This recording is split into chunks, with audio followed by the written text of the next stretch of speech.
over 30 years, the Castlevania series has captivated gamers with its terrific blend of action and horror. It follows the exploits of the Belmont clan, a group of warriors who are fated to confront the evil vampire, Dracula. The series has over 30 games under its belt, spread across a variety of platforms. Until recently, its origins were shrouded in mystery. It was conceived by Hitoshi Akamatsu, who has since dropped off the face of the earth. He approached Castlevania with the cinematic vision of a movie director, but after the original trilogy was complete, Konami more or less gave him the arse. Don't worry mate, we know what you did for video games. We love ya. We love you. The recent Netflix series is probably the best video game to anything adaptation there's ever been, and Season 3's on the way. To say I'm highly anticipating it is a bit of an understatement. I've been a big fan of Castlevania since the early 90s. My personal favourites are Super Castlevania 4 and Bloodlines, but I've also got a soft spot for Belmont's Revenge, Dracula's Curse, Rondo of Blood. Man! Miserable little pile of Oh bro, you seem easily upset. My personal preference is Vintage-vania, but I really like Metroidvania games too. I'm one of the people that loved Lords of Shadow until the sequels killed off that awesome reboot. What a shame. Series veteran Koji Igarashi has just released his spiritual sequel, Bloodstained. Both Curse of the Moon and Ritual of the Night are excellent additions to the series. On ya, Iga. Over the last decade, several quality fan projects have been released, like this fantastic 16-bit remake of Simon's Quest and the interesting Seal of the Curse. I think the best efforts, though, come from the indie developer Megami, also known as MIG. His contributions to the fan and indie scene have gone largely unnoticed, but he's produced a ton of freeware based around many classic franchises, and some originals to boot. I'll link his website down below. His work is quality. In 2013, he released Castlevania, the Lecarde Chronicles for Windows, and set the standard for fan-made projects everywhere. The story follows Ephraim Lecarde, a descendant of Eric Lecarde who was playable in Bloodlines on the Mega Drive. Sent to investigate mysterious events at the local cemetery, Ephraim discovers demonic forces emerging from an old crypt. Inside, he finds a crest identifying the crypt as property of the von Wilhelm family. Knowing that all is not right, he heads to Austria where he discovers an old castle bearing the same name. Blocked by a mysterious barrier, Ephraim resolves to break it and enter the castle. What horrors await him inside? The game plays like a mix of Bloodlines and Simon's Quest and is split into two distinct halves, the Austrian countryside and Castle von Wilhelm. You can choose stages from a world map, and these areas offer a fantastic sense of progression and are a nice nod to Vintage-vania games of old. There's also a central town to explore that's returned to often for items, upgrades and lore, harkening back to Simon's Quest, meaning that you get a nice balance of action and exploration during your journey. It turns out Ephraim must uncover the 6 parts of the von Wilhelm crest that will grant him access to that mysterious castle on the lake.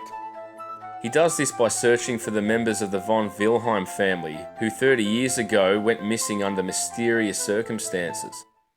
Along with the usual Castlevania tropes such as whipping candles for power-ups, using sub-weapons and climbing staircases, there are a few new things thrown in, like the SP bar. There's also some character progression. Upgrades to life, SP and heart max are available, along with statuettes that expand Ephraim's moveset. They include a double jump, air dash, slide dash, a whirlwind move for deflecting projectiles, and the float mechanic. These moves drain your SP bar though. You'll upgrade the whip several times over the course of the game and acquire 3 different levels of item crash, super attacks that use enormous amounts of heart and inflict massive damage to boss characters. These upgrades are typically found in hard to reach areas.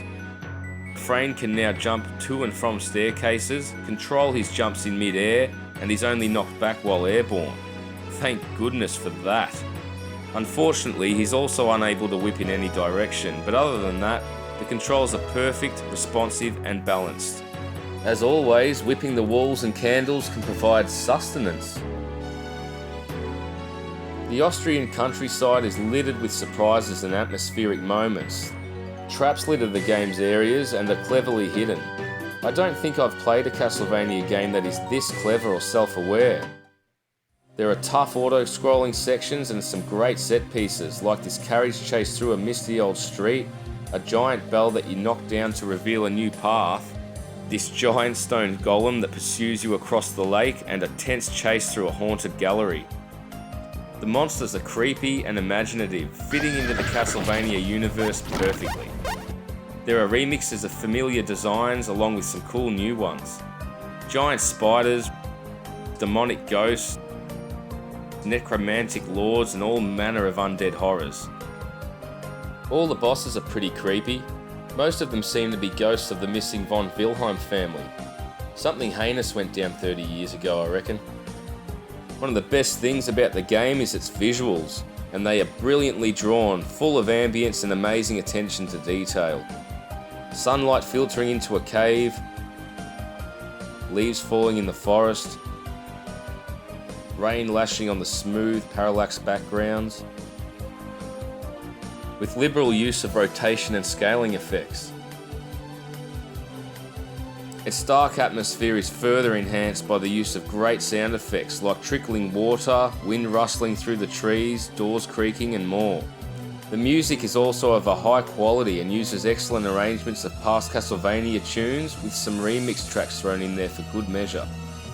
The game is paced perfectly and the level structure is ideal.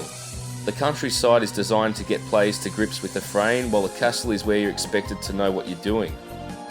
Each stage of Castle von Wilhelm is hard as nails, with each harbouring a special and difficult gimmick to overcome. Oh my god, I see demons! Lambs to the slaughter, the world is a lie.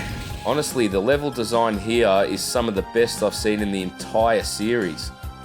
There are several difficulty levels with 3 different endings, and you can save your game, rounding off the perfect vintage Vania. As far as Castlevania goes, this is a unique and authentic experience and comes together with a level of polish not generally seen in fan projects. This is probably why it's been DMCA'd by Konami. Really, MiG needs to be picked up by them in the same way that Christian Whitehead was by Sega. A fan who clearly understands the nuances of the franchise and knows exactly what he's doing. He's dropped a sequel already, the Lecarde Chronicles 2, which has been met with enormous praise in the gaming public thanks to its polished aesthetics and tight gameplay, along with the miracle reunion of classic Castlevania voice actors Douglas Rye and Robert Belgrade. He's also hard at work on a new IP, so keep an eye out for him. You won't find the game at MiG's website, but it is available. Type it and they will come. Hopefully, many of you will get to play this amazing entry to the classic series we know and love. And hopefully, people like me keep paving the way for new games in our favourite franchises. Wait, what's that?